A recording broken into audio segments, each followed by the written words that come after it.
Welcome back to the Godzilla Torino channel. I got a treat for you. My first ever burnout competition. And I did not know what the hell I was doing, but I got 60 seconds of 6,000 RPM mayhem. And without further ado, check it out. Here we go. The gas mask is for the fact that I have asthma. So I don't even like breathing cigarette smoke, let alone tire smoke.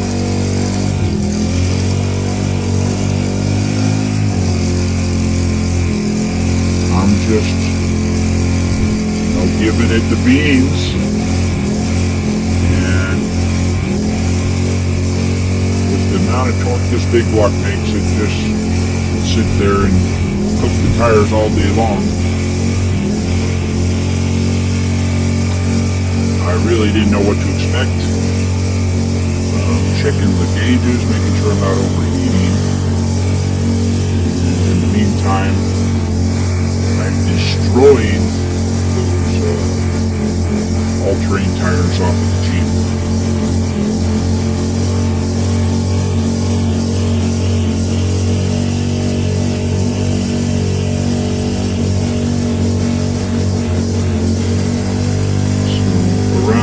This time these guys are telling me to cut it off because I'm leaking.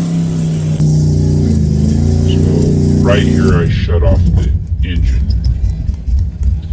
And Hey! Stop flicking off the training. Okay. Yeah, you're looking bad. Okay. I couldn't even see you to tell you this.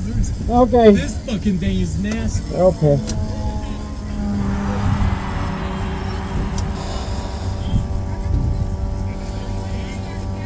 so now I'm dead in the water. And I made the mistake of trying to restart the engine with fuel pump, the fan, and the electric water pump all running at the same time.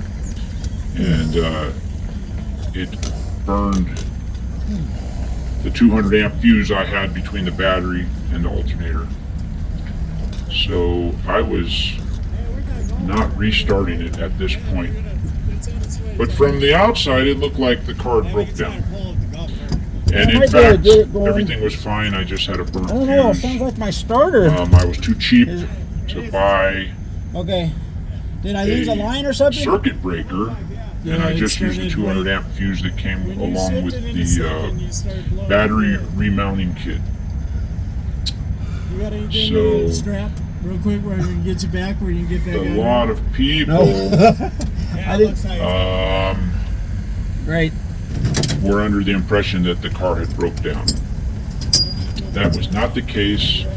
A 200 amp fuse later, and I was back and running, and a few weeks later, cruising hot August nights, and a month later, I'm drag racing in Fallon, Nevada. I got a rope, but I don't know if it'll handle 4,000 pounds. So word to the wise, do not cheap out if you're trying to fuse your battery from the alternator. Get a circuit breaker so that if you do trip it, you can just reset it instead of having to go through the trouble of getting another 200 amp fuse and trying to diagnose the problem when your adrenaline's still pumping. Well, that's the gist of this. I think we did really well. I think that my car should have placed in the burnout competition. I think it was in the top 3 of all the burnouts.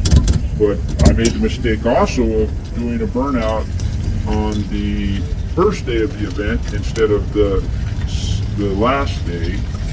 And I think the people that were judging the competition forgot all about my burnout and just looked at the ones that happened on day 2.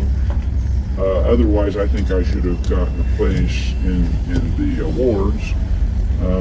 But that's neither here nor there. I had a great time, and it was a very fun experience. The car's not hurt. The tires of course, are unusable at this point. But that's okay because they were just on a Jeep that I had parked that's not running or not registered. If I do a burnout competition again, I think I'm going to take more tire and figure out a way. I think that some of the other competitors were using bleach, and that creates more tire smoke with less actual spinning of the tires. And I also think I would probably burn out at a lower RPM, because 6,000 RPM for a minute straight is a little bit much for this engine that's at least 15 years old. We built it in early 2000. So next time we'll have more smoke and maybe even a bit longer burnout, but less RPM, and I won't make the mistake of trying to start the engine with all of my accessories running.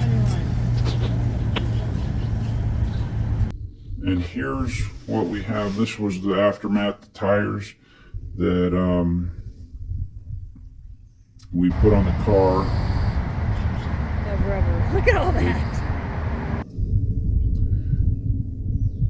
So this is kind of cute. The tire looked like it created a heart with the tread. Thank you for watching this video of the Godzilla Torino channel. Please subscribe, and we appreciate your support.